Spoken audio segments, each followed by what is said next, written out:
도내 초미세먼지 주의보가 내려져 시민들의 고통과 불안감이 컸습니다. 미세먼지 성분이나 발원지 정보를 알려주는 대기환경연구소의 설립이 더욱 시급해지고 있습니다. 농촌마을 유아들의 보육을 담당하는 어린이집이 원화수가 기준에 미달해 문을 닫을 처지에 놓여 귀농인들이 보육 난민이 되지 않을까 우려하고 있습니다. 신년 기획 2020년 전주 MBC가 함께합니다. 새만금 방조제 완공 10년을 맞은 올해 새만금 내부 개발의 기폭제가 마련될지 과제를 짚어봅니다. 안녕하십니까. 전주 MBC 뉴스데스크입니다. 한파가 누그러지고 날이 풀린다 싶더니 오늘은 도내 전역에 미세먼지가 기승을 부렸습니다. 그간 도내에 불어닥친 미세먼지는 성분이 뭔지 파악조차 안 돼 더 답답했는데요. 조만간 대기환경연구소가 가동돼 원인 파악은 가능할 것으로 보입니다. 조수영 기자입니다. 겨울 하늘이 자욱한 미세먼지로 온종일 뿌였습니다. 대부분 시군의 초미세먼지 농도가 종일 60 마이크로그램을 웃돌아 대기질이 겨울 들어 가장 나빴는데 익산은 오후 한때 90 마이크로그램까지 치솟아 올 들어 처음으로 초미세먼지 주의보까지 내려졌습니다. 시간이 지날수록 나도 모르게 무뎌지는 것 같고 그냥 이제는 익숙해지는 것 같아서 아무렇지 않게 그냥 미세먼지가 있어도 길거리를 지나다니게 되고. 지난해에도 전북의 겨울철 초미세먼지 평균 농도는 40 마이크로그램 수준으로 다른 계절에 비해 대기질이 배 가까이 나빴습니다.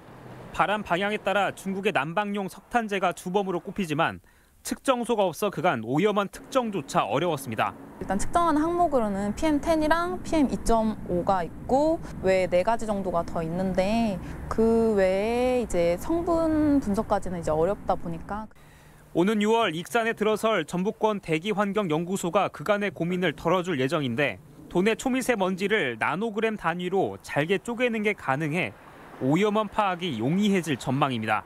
미세먼지의 구성 성분인 이온, 탄소, 금속 성분 등 30여 종의 물질에 대한 실시간 모니터링을 통해 해당 권역의 대기질 특성 분석 및 저감 대책 수립을 위한 연구소 도입이 미세먼지 대책의 전환점이 될지 관심인 가운데 전라북도는 당분간 대기 정체가 이어져 내일부턴 미세먼지 비상 저감 조치까지 내려지는 등 휴일인 모레까지 대기질이 좋지 않겠습니다. MBC 뉴스 조수영입니다. 지방의 인구 소멸 위기, 특히 농촌 지역은 그 속도가 감당할 수 없을 정도로 빠른데요. 의지를 갖고 귀농을 선택한 청년들마저 또다시 농촌을 떠날 위기에 처해 있습니다. 마을의 유일한 어린이집이 문을 닫을 예정이어서 보육 난민이 될 처지에 놓였기 때문입니다. 박연선 기자입니다. 장수군 산서면에 살고 있는 귀농 3년차 김은호 씨 가족. 귀농 후 얻은 딸 산들이를 어린이집에 보내려 했지만 청천벽력 같은 소식을 들었습니다. 유일한 마을 어린이집이 다음 달 문을 닫는다는 겁니다. 깜짝 놀랐고 걱정도 됐고 선생님들이랑은 어떻게 되지? 그리고 또 우리 아이는 그러면 여기 계속 보낼 계획이었는데 어떡해?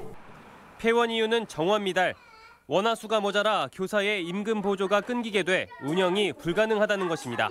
실제 농어촌 소재 어린이집은 원화수가 11명이 넘어야 원장 인건비 80%가 지원되고 보육교사도 연령별 인원수를 충족해야만 인건비 보조가 가능합니다. 지난해는 원생 11명으로 유지가 가능했지만 아이들 졸업과 이사로 올해는 7명에 불과합니다. 영아반 아이들은 어디서 받아줄 아이들이 없어요. 이제 제 급여나 교사 급여는 지원이 안 되지만 계속해서 해야 되는데 내년 그 후년에는 더 어려울 것 같아요. 어린이집이 문을 닫을 경우 아이들은 장수읍 소재 어린이집으로 다녀야 하지만 학부모들은 오가는 것조차 쉽지 않다고 하소연합니다. 실제 통학길을 따라 차를 타고 이동해 보겠습니다. 가는 내내 구불구불 산길이 이어지고 속이 메스꺼울 지경입니다. 20분 정도 거리긴 하지만 길이 험해서 영유아들이 매일 다니기에는 상당히 부적합해 보입니다. 이곳이 아니면 인근 임실 오수면이나 남원까지 가야 하지만 다른 어린이집 역시 언제 문을 닫을지 모르는 상황입니다. 결국 아이를 키우려면 도시로 나갈 수밖에 없습니다. 떠나지 않고 살고 싶은 그런 청년에게는 어떤 우리가 대안과 답안지를 줄 수 있는지 좀 궁금하고 좀 안타깝습니다. 그런 부분들이. 장수군도 상황을 충분히 알고 있지만 대안을 찾지 못하고 있습니다. 정상 운영될 수 있도록 군 차원에서 최대한 노력을 해서 중앙부처에도 건의도 하고 제도 개선이 될 수 있도록. 당장 보육난민이 될 위기에 처한 귀농인들. 어렵게 결정한 농촌 생활을 접어야 할지 고민이 깊어지고 있습니다. MBC 뉴스 박연선입니다.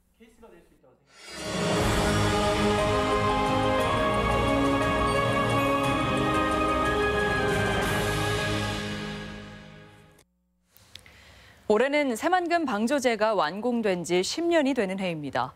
지난 10년간의 새만금의 모습은 다소 기대치를 밑돌았지만 앞으로는 보다 활기를 띨 것으로 보입니다.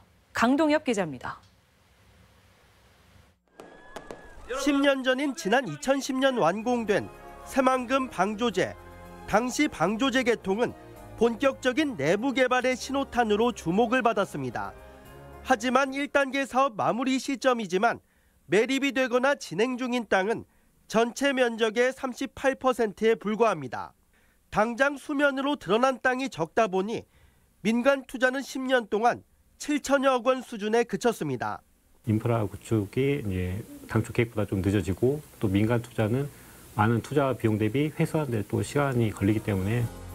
하지만 올해부터는 달라질 전망입니다. 새만금 중심부를 가로지르는 동서도로가 공사 6년 만인 올해 말 완공됩니다. 동서도로는 군산 신시도리에서 새만금 전주 간 고속도로가 시작되는 김제 진복면까지 20.4km 구간을 잇습니다. 도로가 개통되면 새만금 매립 공사가 보다 원활해져 내부 개발에 속도가 붙게 됩니다. 또 전기차 산업의 한 축인 새만금 컨소시엄이 공장 조성에 나서고 임대용지가 지난해에 배 가까이 확대돼 기업 유치도 탄력을 받게 됩니다. 특히 올해 이루어지는 수질 평가는 새만금 개발의 중대 변곡점이 될 전망입니다. 수질이 크게 개선되지 않는 가운데 기존 담수화 정책을 뒤집을 만큼 해수 유통 요구가 거세지고 있기 때문입니다. 깨끗한 물을 만들어야 수변 도시도 만들고 어업도 복원이 되고 주변 사람들의 삶이 다시 경제가 좋아질 수 있는 거기 때문에. 전북의 미래 먹거리라는 새만금이 과거의 아쉬움을 뒤로하고 새로운 시대를 만들어갈 수 있을지 관심입니다. MBC 뉴스 강동엽입니다. 전주 동부대로의 교통정체를 해소하기 위해 도로 확장이 추진됩니다. 전주시는 송천동 전주천교에서 전미교 구간 동부대로를 기존 4개 차로에서 6개 차로로 확장한다며 연말까지 예산 28억 원을 투입하겠다고 밝혔습니다. 해당 구간은 에코시티가 개발된 이후 차량 통행량이 늘면서 상습 정체로 문제를 빚어왔습니다. 회복이 불가능한 상태에서 연명 의료를 거부하는 경우가 남성보다 여성이 훨씬 더 많은 것으로 집계됐습니다.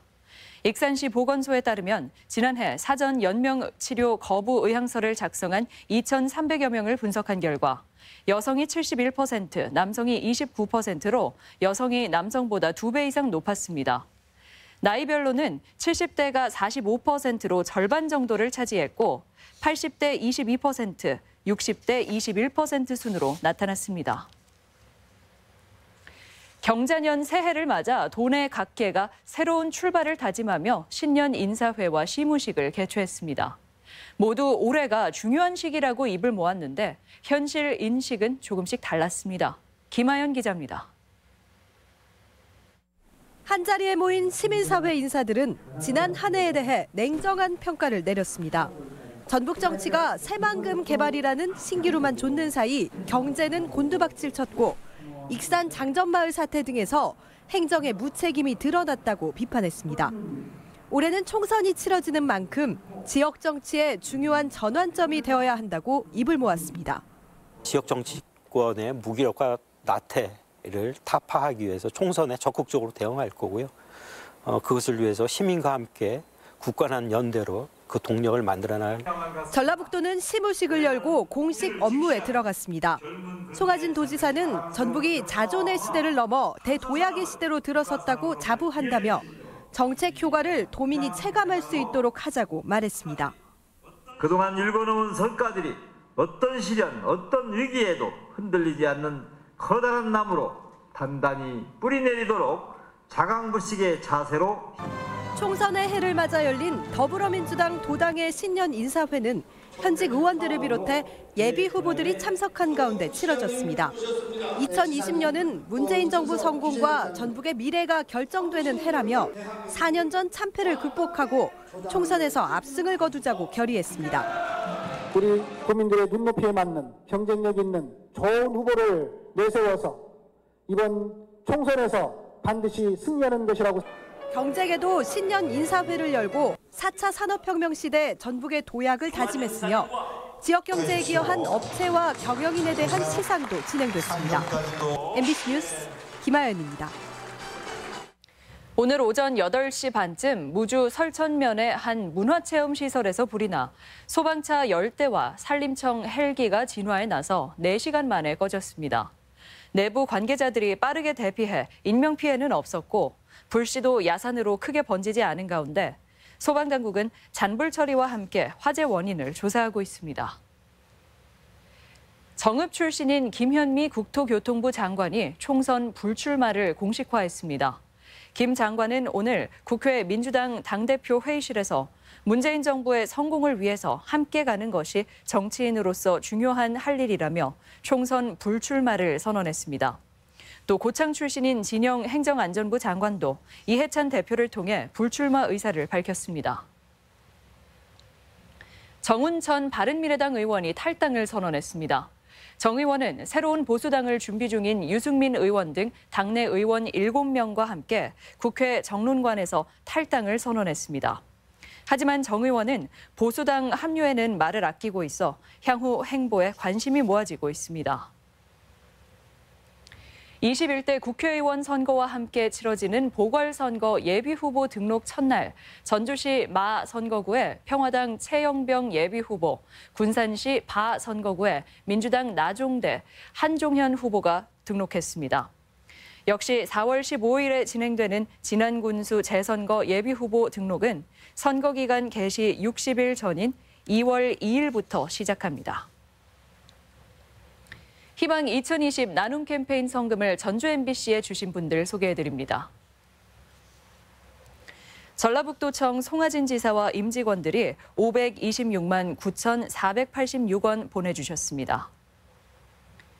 무주군 산림조합에서 100만 원 보내왔습니다. 성금을 보내주신 분들께 감사드립니다.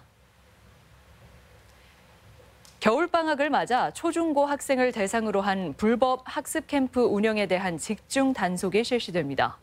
전라북도 교육청은 다음 달 말까지 2달 동안 무등록 또는 미신고 교습 행위를 비롯해 기숙형 시설, 선행학습 유발 광고 등 불법 학습 캠프에 대해 지도 점검에 나서기로 했습니다. 교육당국은 불법이나 편법 사항이 드러나면 경찰 고발 및 행정처분 조치할 예정이라고 밝혔습니다.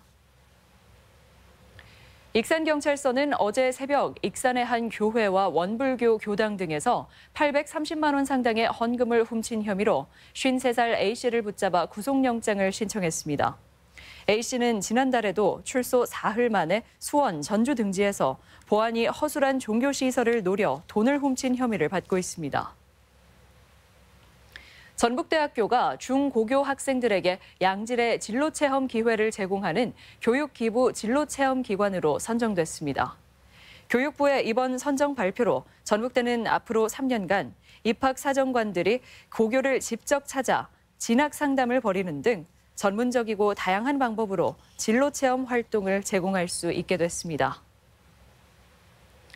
올해 전북에서는 일자리 사업이 중점 추진될 전망입니다. 전라북도는 지역 특성에 맞는 정책을 만들고 5,400여 원을 투자해 전년보다 6만여 개 많은 11만여 개의 일자리를 만들 계획입니다. 또 군산형 일자리에 참여한 명신이 700여 명을 채용하기로 하는 등 도내 투자 기업들도 1,400여 개의 일자리를 만들어 고용 여건 개선에 힘을 보탤 것으로 보입니다. 지금까지 전북권 뉴스였습니다.